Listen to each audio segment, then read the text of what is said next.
तो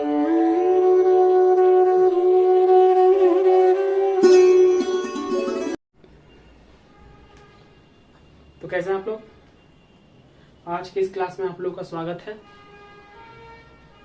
आज से जो पहले का जो क्लास हुआ था, जो हम संविधान के बारे में पढ़ रहे थे, तो मैंने भाग 3 तक आपको पढ़ा दिया था, जो कि मूल अधिकार। भाग 3 तक मैंने पढ़ा दिया था। आज हम संविधान के भाग 4 के बारे में पढ़ेंगे, जिसके आर्टिकल 36 से 51 तक आते हैं। ठीक है, क्या है उसका नाम? राज्य के नीति निर्देशक तत्व। राज्य के नीति निर्देशक तत्व मतलब एग्जाम्पल के तौर पर समझ लेते हैं कि अगर आप अपने घर में रह रहे हैं, ठीक है, तो आपके अपने घर में रहने के भी कई सारे रूल होंगे, जैसे कि आप 10 बजे के बाद बाहर नहीं जा सकते, चाहे इस टाइम पे आप खेलने नहीं जा सकते। तो अगर आप चले भी जाते हो खेलने, चाहे अगर 10 बजे के बाद आप किसी काम से बाहर भी चले जाते हो, तो अगर आप घर में वापस आते हो तो आपके पेरेंट्स आपको बताते हैं कि हाँ ये गलत है, ये सही है, उसका सजा आपको नहीं मिलता, आपको बंद नहीं कर दिया जाता, आपको समझा दिया जाता है कि हाँ देखो ये इसका उल्लंघन है, लेकिन इसका सजा मिलता नहीं है आपको।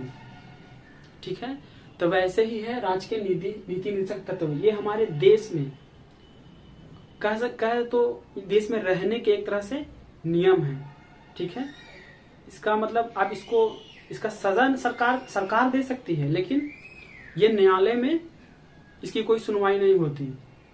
ठीक है, यहाँ तक कि जो हमारे केटी शाह हैं, उन्होंने यहाँ तक कहा था कि ये बैंक के उस खाली चेक के समान है, जिस चेक पे बैंक वाले अपने मर्जी से पैसे भरते हैं। ठीक है, इसको आयरलैंड से लाया गया था इस संविधान को, और आयरलैंड ने स्पेन से लाया था। ठीक है, तो चलिए हम लोग शुरू करते हैं। सबसे पहले 36, जिसमें क्या है, परिभाषा के बारे में है, किसके? राज्य के नीति निर्देशक तत्व के। उसके बाद आता है 37, यह न्यायालय में वाद योग नहीं है। मतलब इसमें से किसी भी आर्टिकल 36 से जो 51 के बीच में आते हैं, उसको लेकर आप न्यायालय में नहीं जा सकते हैं। इसका जो जितना भी अगर बोल कहे तो सरकार इसको अपनी मर्जी से, या फिर आप सरकार के पास जा सकते हैं, सरकार की अगर इच्छा हुई तो आपको ये सरकार लागू कर सकती है, या उसके हिसाब से सरकार आपको कुछ सहायता कर सकती है, मगर ये न्यायालय में वाद योग नहीं है, मतलब न्यायालय में परिवर्तनीय नहीं है। कौन सा आर्टिकल कहता है? आर्टिकल 37। ठीक है, अब ऐसा थोड़ी है, अभी इसमें से कोई भी आर्टिकल लेके अगर आप न्यायालय में जाएंगे तो न्यायालय वाला बोलेगा सबसे पहले आपको कि इधर आप बाबू, इधर आप। संविधान का बुक खोलेगा, दिखाएगा, पढ़ा था यहाँ का लिखल हवा, का लिखल हवा। तो ये न्यायालय में वाद वियोग नहीं है, जो कि मूल अधिकार जो हमारा था वो आर्टिकल 35 के तहत हम न्यायालय में जा सकते थे। ठीक है, हम लोग न्यायालय में जा सकते हैं। मूल अधिकार का अगर हमारा कोई हनन करता है, पहले तो उसमें मूल अधिकार के आर्टिकल 13 में ही लिखा हुआ है कि संसद ऐसा कोई भी कानून नहीं बनाएगी कि मूल अधिकार का जिससे उल्लंघन हो या हनन हो। ठीक है, लेकिन इसमें शुरू में ही बता दिया गया है कि ये न्यायालय में क्या वाद योग नहीं है, आप इसको लेकर न्यायालय में नहीं जा सकते, ये सरकार की इच्छा पे डिपेंड करता है। ठीक है, उसके बाद आता है हमारा कौन सा आर्टिकल आता है? आर्टिकल 38, लोक कल्याण की अभिवृद्धि। मतलब सरकार जो है वो लोगों का कल्याण करेगी। जैसे में राशन कार्ड जो मिलता है, जिसके तहत लोगों को चावल मिलते हैं कम दाम पे या कम रेट पे, या फिर मिट्टी के तेल भी पहले मिलते थे, ये सब इसके अंतर्गत आर्टिकल 38 के तहत। काफी ऐसे जगहों पे मिट्टी के तेल अब मिलते नहीं, बंद हो गए, तो क्या वो कहेंगे कि नहीं देखो यहाँ पे लिखा हुआ है लोक कल्याण की अभिवृद्धि, आर्टिकल 38 के अंदर हम जाएंगे, हमको मिट्टी का तेल नहीं मिल रहा है, तो आप न्यायालय में नहीं जा सकते हैं। ठीक है, ये सरकार की इच्छा पर डिपेंड करता है। आप न्यायालय में जाएंगे तो क्या होगा, आपको बुलाएगा प्यार से, आपको पढ़ाएगा कि देखिए यहाँ पे क्या लिखा हुआ है, कि न्यायालय में परिवर्तनीय नहीं है। ठीक है, तो आर्टिकल 38 में क्या आता है, लोक कल्याण की अभिवृद्धि, मतलब सरकार लोगों का कल्याण करेगी। जैसे कि राशन कार्ड के थ्रू मिलता है कम रेट पे चावल लोगों को, या फिर मिट्टी का तेल भी पहले मिलता था, ऐसी बहुत सारी चीजें मिलती थी। तो ये आर्टिकल 38 वही कहता है। फिर आर्टिकल 39 क्या कहता है, समान काम के लिए स्त्री और पुरुष को समान वेतन। अभी आजकल बहुत चल रहा है कि लड़का लड़की एक है, बराबर है, कंधा से कंधा मिला के चलो।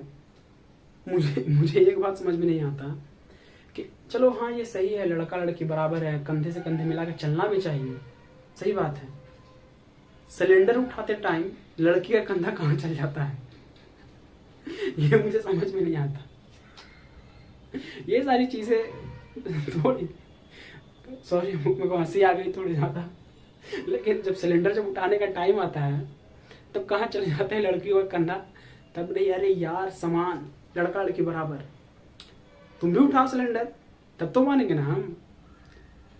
लड़का लड़की बराबर होते हैं, ये मैं इसमें भेदभाव नहीं करता, लेकिन कुछ जो होते हैं इसका मिसयूज भी करते हैं। जैसे कि अब आप खुद हैं इंटेलिजेंट, में क्या बताऊं, आप देखते होंगे अपने आसपास बहुत सारी चीजें, चाहे बहुत सारे ऐसे इन्वायरमेंट में देखते होंगे, अपने आसपास के लोगों को देखते होंगे,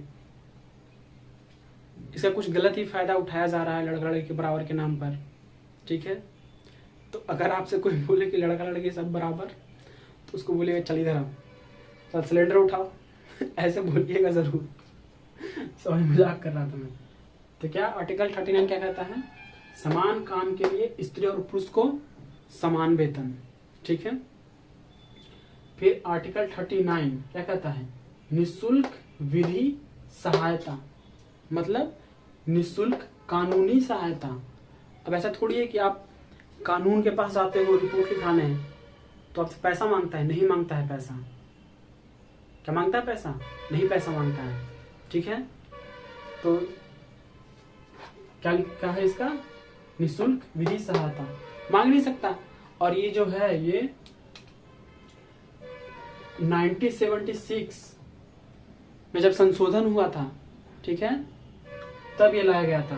कौन संशोधन, 42वां संशोधन, निशुल्क विधि सहायता। ठीक है, जैसे आप कोई क्राइम कर रहे हो और अगर मतलब आपसे आपके पर्स चोरी हो गई, या फिर आपके पैसे किसी ने चोरी कर लिए हैं, या आपके साथ कोई ऐसी घटना घटी गई, तो आप अगर पुलिस से या फिर कानून से किसी मदद मांगने जाते हो तो आपसे पैसे थोड़ी लेते हैं। हाँ, अब डिपेंड करता है, कुछ पुलिस वाले होते हैं, मैं सबकी बात नहीं कर रहा, 10% जो होते हैं वो होते हैं ऐसे पैसे वैसे लेते हैं या घूस लेते हैं, जिसकी वजह से जनता आज भी पुलिस के पास जाने से डरती है, चाहे कितने भी बड़े जुर्म हो जाए उनके साथ। मैक्सिमम जनता डरती है। अभी भी अगर आपके घर में पुलिस अगर अभी आ जाएगी तो आप डर जाओगे कि अरे यार मैंने क्या कर दिया। आप तो पहले तो आप कुछ बोल ही नहीं पाओगे, इतना पुलिस से डरती है जनता। बल्कि कई जगह पे ये माहौल थोड़ा बदल रहा है, परिस्थितियां काफी ठीक हो रही है, मगर ऐसा काफी जगहों पे देखने को मिलता है। तो क्या है, निशुल्क विधि सहायता, कौन संशोधन, 42वें संशोधन, संविधान संशोधन 1976 के तहत इसको लाया गया था। ठीक है, उसके बाद आर्टिकल 40 में क्या आता है, ग्राम पंचायतों का संगठन। ठीक है, पंचायत के बारे में आप तो जानते ही होंगे, गांव में पंचायत जो अभी भी चल रहे हैं, तो किसके, ग्राम पंचायतों का संगठन, कौन सा आर्टिकल 40 में। ठीक है, फिर आर्टिकल 41, कुछ दशाओं में सरकारी सहायता। कुछ दशाओं में मतलब सरकारी सहायता मतलब अगर जैसे हम कहें तो जो वृद्धा पेंशन होता है, या फिर जो विकलांगों को जो साइकिल मिलती है, ठीक है, या फिर जो क्या बोलते हैं, जो वृद्धा पेंशन हो गया, विधवा पेंशन हो गया, विकलांगों को साइकिल मिलती है, वो यही कह रहा है ये कुछ दशाओं में सरकारी सहायता।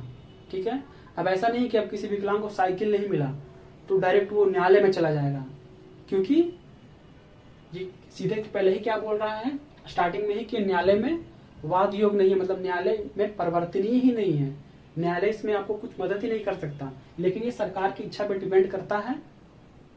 एक्चुअली में ये सारे जितने भी संविधान जो आर्टिकल हैं, जब संविधान हमारा बना था तो हमारा देश काफी गरीब था और ये काफी ऐसे चीजें प्रोवाइड नहीं करा सकता था हमको, ठीक है। तो इसीलिए ये सारी चीजें राज्य के नीति निर्देशक तत्व में रखे गए हैं और खासकर उसमें रखे गए हैं जिसमें सीधे सीधे कहा गया है कि ये न्यायालय में परिवर्तनीय ही नहीं है, ठीक है। तो आर्टिकल 41 क्या कहता है, कुछ दशाओं में सरकारी सहायता जैसे कि वृद्धा पेंशन मिलना, विकलांगों को साइकिल मिलना, ये सारी चीजें, विधवा पेंशन मिलना, ये सारी चीजें आर्टिकल 41 कहता है। फिर हमारा आर्टिकल 42 आता है, न्याय संगत कार्य की मनोचित दशा तथा प्रस्तुति सहायता उपलब्ध कराना। मतलब अगर कोई भी मतलब इंसान ऐसी स्थिति में नहीं है जो कि काम करने योग्य है और उसको आप काम करवा रहे हैं या फिर वो काम कर रहा है तो वो गलत है। जैसे कि अगर कोई गर्भवती महिला है जो पेट से है, उसको आप काम नहीं करवा सकते हैं। अगर वो अपनी इच्छा से भी करना चाहे तो आप उसको काम नहीं करा सकते हैं, ठीक है। इसे विकलांग हो गया, अब कोई ऐसी जगह है जहाँ पे विकलांग इंसान काम नहीं कर सकता लेकिन आप उसे काम करवा रहे हैं तो ये गलत है। लेकिन फिर क्या है, इसकी सजा आपको मिलेगी नहीं क्योंकि ये न्यायालय में परिवर्तनीय ही नहीं है। सरकार अगर सरकार की इच्छा पे है तो वो कर सकता है। जैसे कि कई ऐसे केसेस हुए हैं जिसमें सरकार ने ऐसा किया है।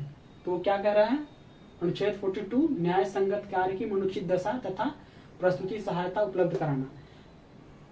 जैसे कि मैंने बताया कि आप गर्भवती महिला से काम नहीं करा सकते हैं, लेकिन अगर काम करेगी नहीं और वो अकेले घर में है तो फिर क्या होगा उसका, कैसे वो अपने, अगर उसका बेटा है चाहे उसके हस्बैंड कहीं और गए हुए हैं, जैसे अभी कोरोना टाइम आ गया था, ठीक है, तो कोई स्त्री गांव में रह रही है, कोई महिला गांव में रह रही है, उसके हस्बैंड दिल्ली या मुंबई कहीं पे जगह पे गए हुए हैं और काम वाम सारा बंद हो गया है और वो फंस गई है, तो भाई तो अब यहाँ पे लिखा हुआ है गर्भवती महिला से आप काम नहीं करा सकते हैं। अब यहाँ पे जो काम, मान लो कोई भी फील्ड में जो काम करवा रहा है, मान लो या घर बनाने में हो गया, बिल्डिंग बनाने में हो गया, ऐसी जगह पे काम करा रहा है और उसको मालूम है कि हम नहीं करा सकते तो वो तो मना कर देगा। तो भाई वो अगर उसका अपने घर को कैसे वो करेगी, मेंटेन कैसे करेगी, कैसे अपने बच्चों का पालन पोषण करेगी। तो क्या लिखा हुआ है, प्रस्तुति सहायता करना। तो उस स्थिति में सरकार आपकी मदद करेगी, ठीक है। और आप गर्भवती महिला से काम नहीं करा सकते। कौन खाता है, आर्टिकल 42। फिर कौन सा आता है, आर्टिकल 43 निर्वाह योग्य मजदूरी। मतलब निर्वाह योग्य मजदूरी मतलब कि जैसे कि आप अगर किसी इंसान से आप काम करा रहे हैं, ठीक है, तो उसको कम से कम उतना पैसा तो दीजिए जिससे उसका घर चल जाए। ये कुटीर उद्योग जो हमारा आता है वो इसी के अंतर्गत आता है। कौन से, आर्टिकल 43 के अंतर्गत। इसमें क्या कहता है, निर्वाह योग्य मजदूरी। मतलब अगर आपके पास कोई काम करने के लिए आ रहा है तो कम से कम उसको इतना तो पैसा दो कि उसका घर चले, नहीं तो फिर उसके काम करने से क्या फायदा है कि नहीं। तो वही ये बोल रहा है आर्टिकल 43, ठीक है। और आर्टिकल 43 का उद्योग प्रबंध में कामगारों की भागीदारी। मतलब जो उद्योग, मान लो कोई उद्योग हो रहा है या घर बन रहा है या कंस्ट्रक्शन का काम चल रहा है, कोई भी ऐसा काम हो रहा है, ठीक है, तो सरकार ये देखेगी कि वहां के लोगों को निश्चित तरीके से काम मिल रहा है या नहीं, या निश्चित तरीके से उन लोगों को सैलरी मिल रहा है या नहीं।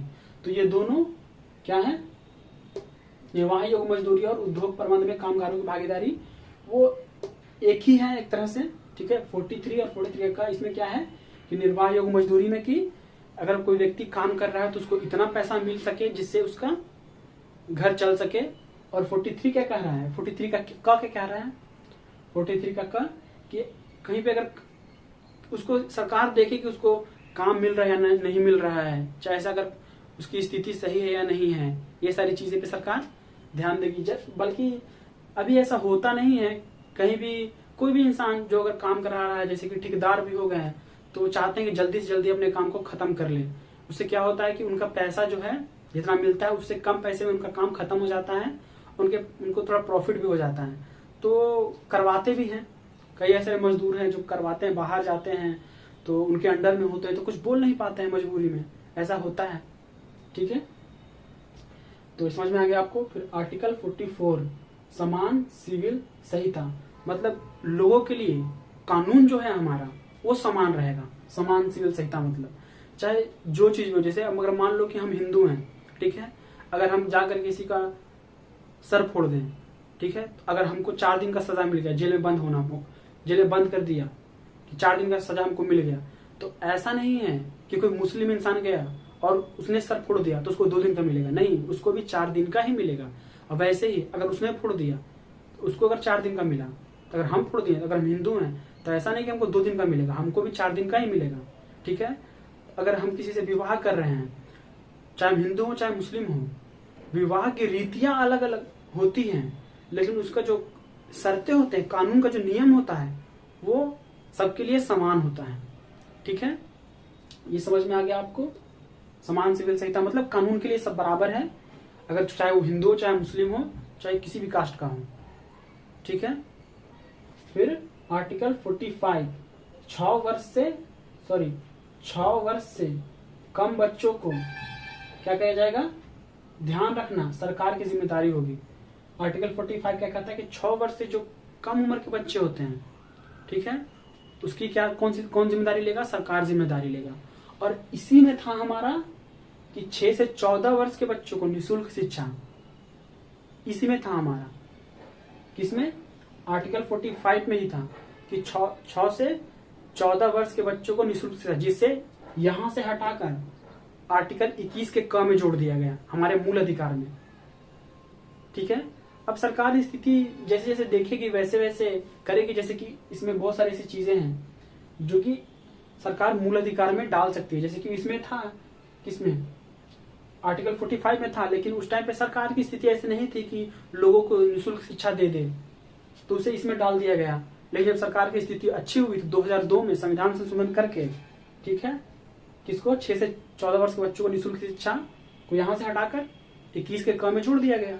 ठीक है, तो आर्टिकल 45 क्या कहता है कि 6 वर्ष से कम उम्र के बच्चों को की जिम्मेदारी कौन लेगा, सरकार जिम्मेदारी लेगी। ठीक है, एक्चुअली होता इसलिए वो होता यूं है कि काफी ऐसे जगह होते हैं जहाँ पे बच्चों को सही से पोषण नहीं मिल पाता, उनको प्रोटीन नहीं मिल पाता, सही से उनको खाना पीना नहीं मिल पाता, क्योंकि काफी गरीब होते हैं और ऐसे ऐसे जगहों से बिलोंग करते हैं जहाँ पे कई सारी बीमारियां भी अपने आप होने लगती है। तो बच्चे जो होते हैं कुपोषण के शिकार हो जाते हैं, फिर उनकी मेंटली स्थिति उतनी अच्छी नहीं हो पाती या उनका बुद्धि का विकास नहीं हो पाता है, तो फिर सरकार उनकी मदद करती है। तो वही ये बोल रहा है, ठीक है, कि 6 से कितने से 6 वर्ष से कम बच्चों को सरकार जिम्मेवारी लेगी। फिर हमारा आर्टिकल अनुच्छेद 46 क्या कहता है कि SC, ST और OBC के लिए विशेष आरक्षण की बात कही गई है। कहाँ, 46 में, कहाँ कही गई है, 46 में क्या कही गई है कि SC, ST और OBC के लिए विशेष आरक्षण की बात कहाँ की गई है, 46 में। लेकिन अगर मान लीजिए कि आप कहीं पे जा रहे हो और वहां पे आरक्षण दे रहा है, मान लेते हैं, ठीक है, और सरकार की मर्जी पर डिपेंड करता है, मैंने पहले ही बता दिया आपको, लेकिन आप गए वहां पे कि नहीं हमको चाहिए, देखो यहाँ पे लिखा हुआ है 46 SC, ST, मान लो SC में कोई आ रहा है, OBC में आ रहा है, तो फिर बोलेगा, न्यायालय में जाएगा कि नहीं हमको चाहिए भाई, हमको तो यहाँ पे लिखा हुआ है। तो फिर बोलेगा, न्यायालय जो बैठता है जज वगैरह बोलेगा कि भैया इधर आइए, इधर पढ़िए जरा क्या लिखा हुआ है, आर्टिकल 37। उसको समझाया कि पढ़ते हैं तो पूरा पढ़ा कीजिए, आधा अधूरा पढ़ा मत कीजिए। ठीक है, आधा अधूरा ज्ञान बहुत खतरनाक होता है। ठीक है, किसी को ज्ञान भले ही ना दो, लेकिन आधा अधूरा ज्ञान भी मत दो, बहुत बहुत खतरनाक होता है। तो क्या कहा गया है 46 में, SC, ST, OBC के लिए विशेष आरक्षण की बात कही गई है। फिर अनुच्छेद 47 में क्या कहा गया है, सरकार पोषायुक्त आहार उपलब्ध कराएगी तथा नशीली दवाई और शराब पर प्रतिबंध लगाएगी। क्या कहा है 47 में कि सरकार पोषायुक्त आहार, मतलब जैसे प्रोटीन वगैरह ऐसे चीजें होते हैं, वो सरकार क्या करेगी, लोगों को उपलब्ध कराएगी जो कैपेबल नहीं है कि वो अपना पोषण कर सकें, अपना मतलब घर चला सकें। जैसे कि उनके जब काफी सारे ऐसे जगह होते हैं जहाँ पे फैमिली के बढ़ने से आर्थिक स्थिति उनकी कमजोर हो जाती है, ये सारी जगह क्या होता है, इनके बारे में क्या है, पोषण युक्त आहार कौन कराएगी, उपलब्ध सरकार कराएगी, और नशीली दवाइयां और शराब पर प्रतिबंध लगाएगी। ठीक है, जबकि आप देखे होंगे कि आप बिहार में दारू बंद हो चुका है, शराब बंद हो चुका है, तो वो अब मैंने बताया पहले कि ये सरकार की इच्छा पर डिपेंड करता है। ठीक है, आप इसको लेके न्यायालय में नहीं जा सकते हैं, क्योंकि क्या बोलेगा आपको न्यायालय वाला कि इधर आइए, इधर पढ़िए, ये सब बोलेगा कि परिवर्तनीय नहीं है, सिंपल सी बात है। तो ये सरकार पे डिपेंड करता है। जैसे बिहार वाले कैपेबल हो गए हैं कि हाँ कि बंद कर देना चाहिए, तो बंद हो गया।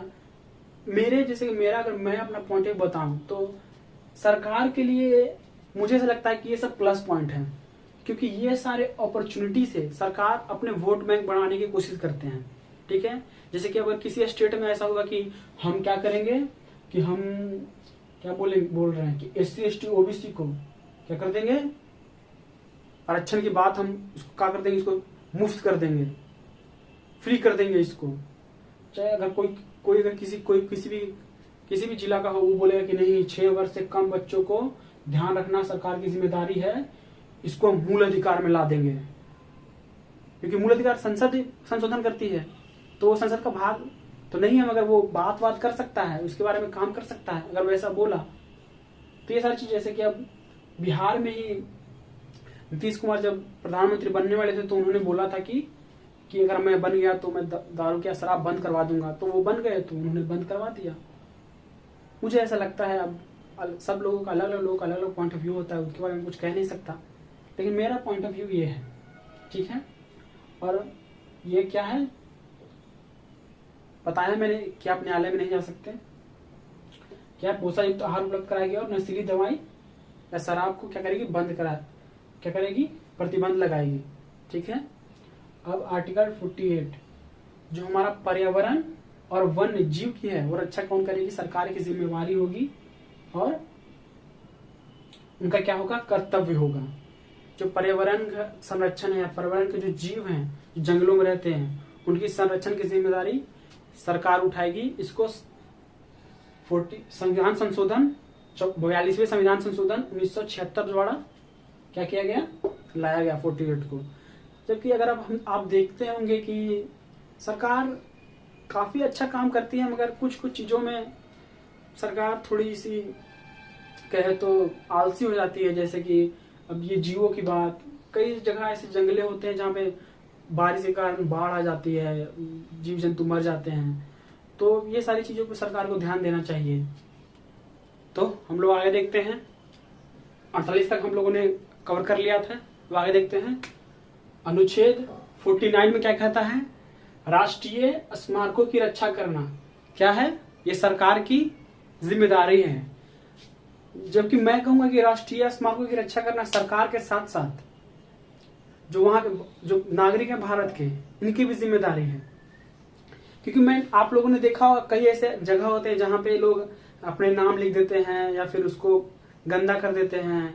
कई जगह पे लोग गुटखा या फिर पान वगैरह खा के थूक भी देते हैं। तो ये सारी चीजें सिर्फ सरकार की जिम्मेदारी ही नहीं, एक आम पब्लिक की भी जिम्मेदारी भी होनी चाहिए। जैसा कि मुझे लगता है, आप कहीं घूमने भी जाते होंगे तो लोग वहां पे नाम लिख देते होंगे कि फलाना संग, ढिमकाना, ये वो, मैं तुम्हें इतना प्यार करता हूँ, ये सारी चीजें पत्थरों पे, स्मारकों पे लिख देते हैं, जो कि गलत है। तो क्या कहता है आर्टिकल 49 में कि राष्ट्रीय स्मारकों की रक्षा करना सरकार की जिम्मेदारी होगी, लेकिन ये पब्लिक की भी जिम्मेदारी होनी चाहिए।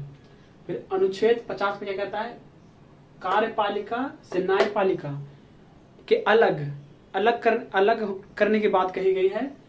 कार्यपालिका से न्यायपालिका मतलब दोनों अलग अलग है, इसकी बात कही गई है।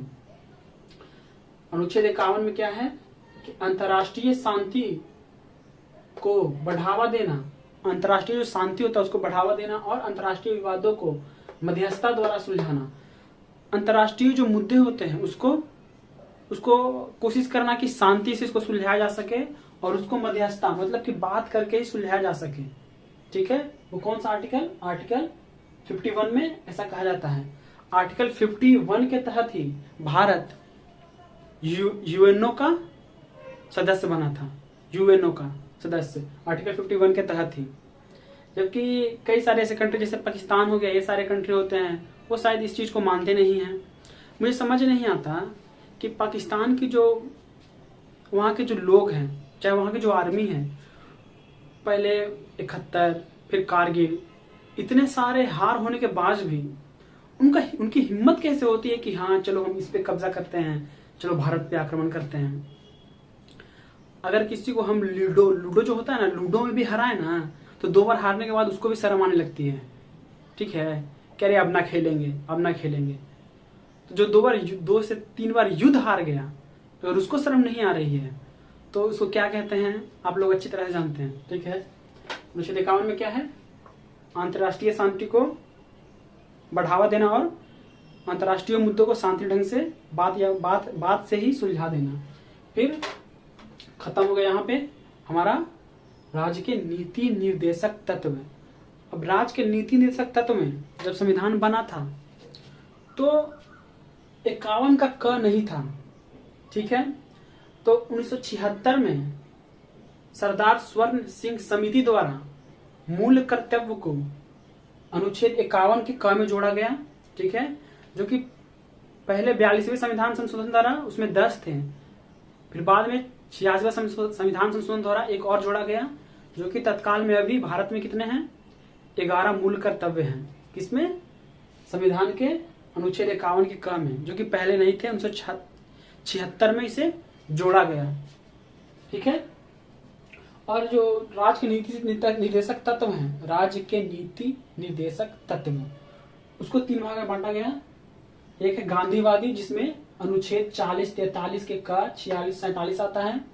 और फिर एक होता है समाजवादी, इसमें 38, 39 के क, 41, 42 और 43 आता है। ये जो 40 है पंचायत का संगठन, जो अनुच्छेद 40 है, जो मैंने पिछली बार पढ़ाया था, इस पे गांधी में, महात्मा गांधी और भीमराव अंबेडकर में काफी इस पे विवाद हुआ था, क्योंकि महात्मा गांधी इसको रखना चाहते थे संविधान में, जबकि भीमराव अंबेडकर इसको नहीं रखना चाहते थे। क्योंकि भीमराव अंबेडकर सोच रहे थे कि अगर गांव की जो शक्तियां होती है वो अगर पंचायत को हम दे देंगे तो उसका फायदा उठाएंगी, और जैसे पिछड़ी हुई जो गांव में जातियां होती हैं वो शायद उनके हिसाब से और पीछे चली जाएगी, तो उनके काफी विरोध में थे। लेकिन फिर भीमराव अंबेडकर मान गए, ठीक है। फिर एक उदारवादी, जिसमें 44, 45, 48, 48 का 49 और 50 और 51 आता है, ठीक है। तो अभी हम लोग मूल कर्तव्य, जो कि सरदार सिंह समिति द्वारा जोड़ा गया 1976 में, जो कि पहले नहीं था इसमें, ठीक है। तो कितने हैं, 11। पहले 44वां जब संविधान संशोधन किया गया था तब 10 था, लेकिन जब 86वां संविधान संशोधन किया गया तो फिर इसमें एक और जोड़ा गया। तो अभी तत्काल में कितने मूल कर्तव्य, 11। पहला क्या है मूल कर्तव्य, संविधान का पालन करना और राष्ट्रीय ध्वज का पालन करना, राष्ट्रीय ज्ञान का, जो राष्ट्रीय गान होता है उसका सम्मान करना।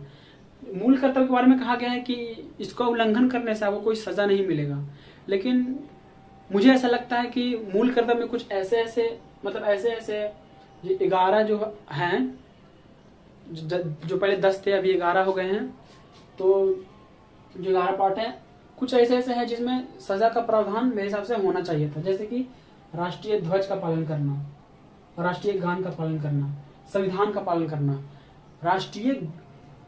हमारा जो राष्ट्रीय गान है उसका पालन करना, या राष्ट्रीय ध्वज का पालन करना। एक तरह से अगर आप उसका पालन कर रहे हैं तो डायरेक्ट आप ऐसे ही देख लीजिए ना, कि अगर आप भारत का तिरंगा देखते हैं तो देखते ही आपके दिमाग में कोई नेता या राजनेता या अभिनेता नहीं आता है। अब उसको देखते ही आपके दिमाग सबसे पहले हमारी इंडियन आर्मी का इमेजिन बन जाता है अपने दिमाग में, कि झंडा मतलब भारत का तिरंगा मतलब हमारी इंडियन आर्मी।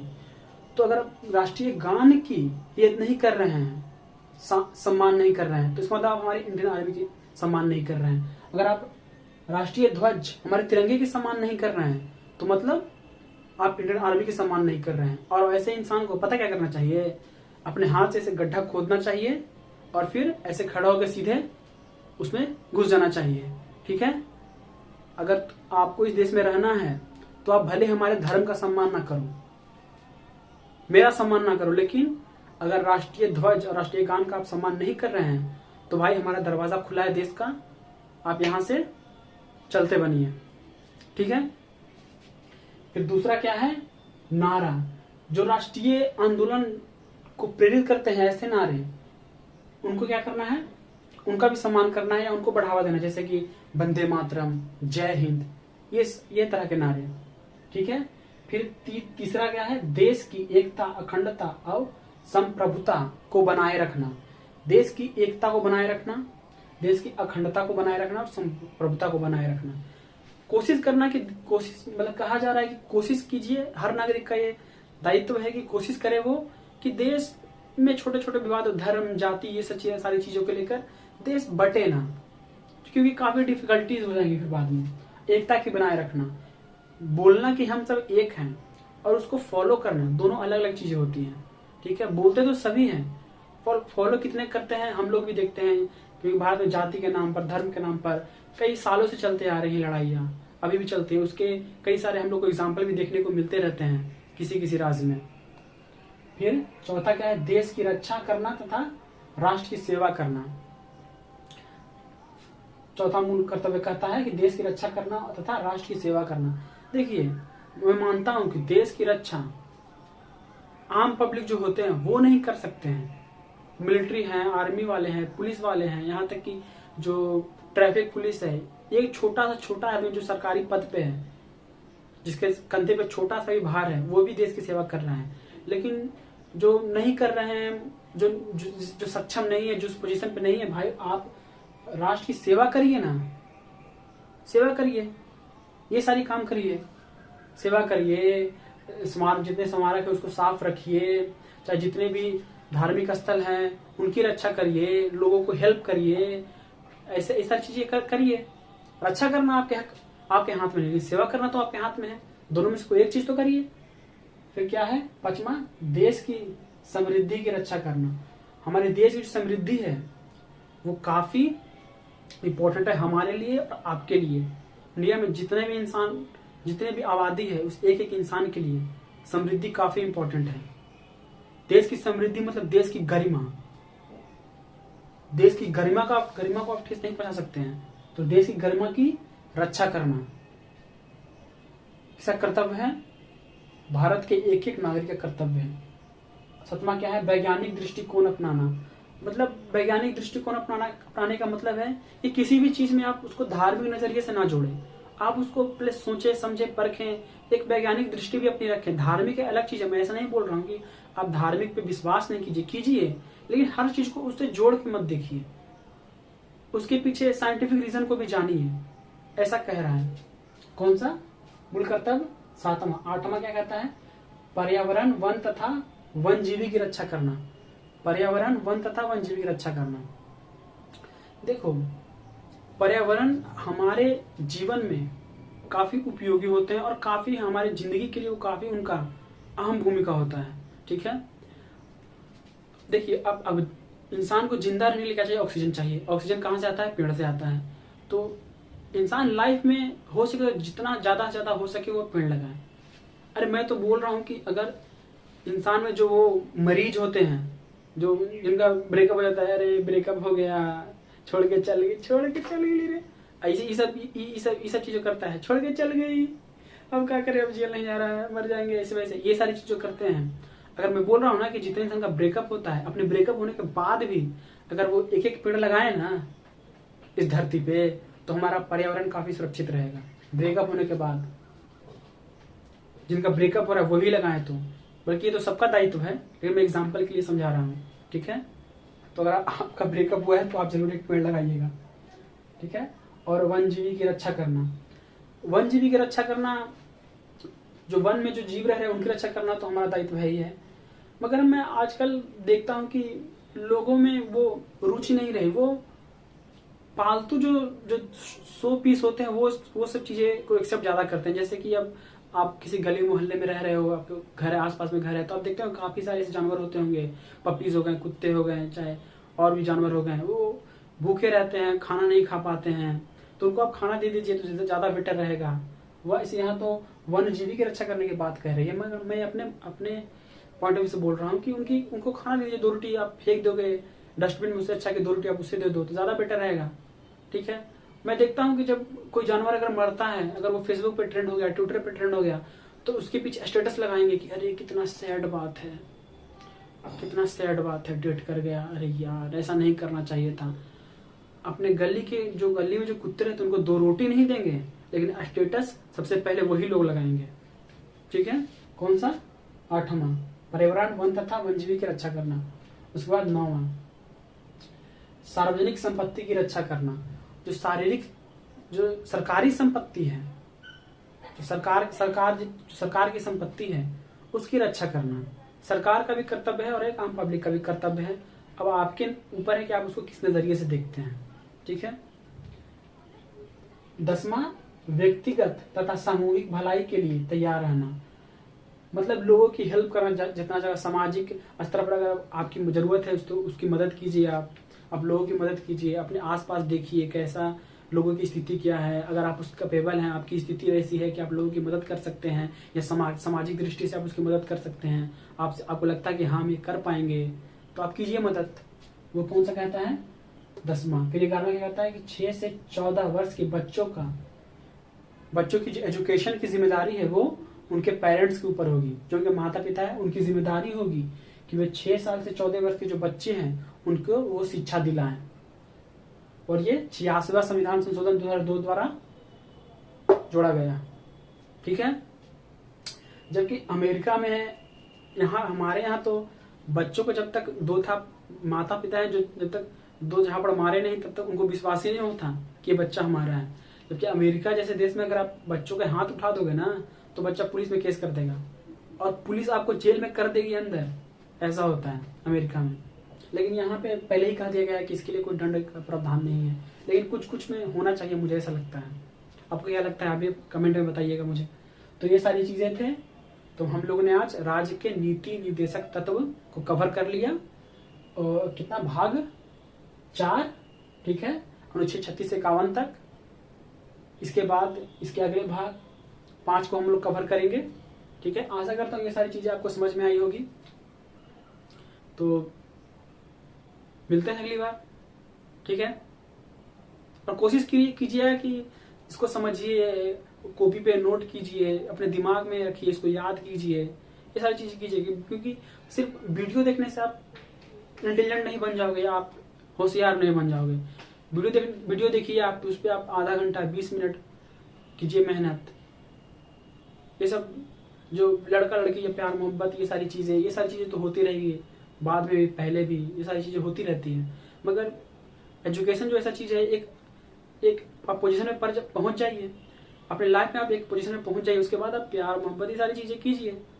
उसके लिए तो पूरी जिंदगी बाकी है, लेकिन पहले आप पढ़ लीजिए, ज्यादा बेटर रहेगा। नॉलेज ले लीजिए, ज्यादा बेटर रहेगा। ठीक है, तो आशा करता हूँ ये सारी चीज आपको समझ में आई होगी। मिलते हैं अगली बार। जय हिंद।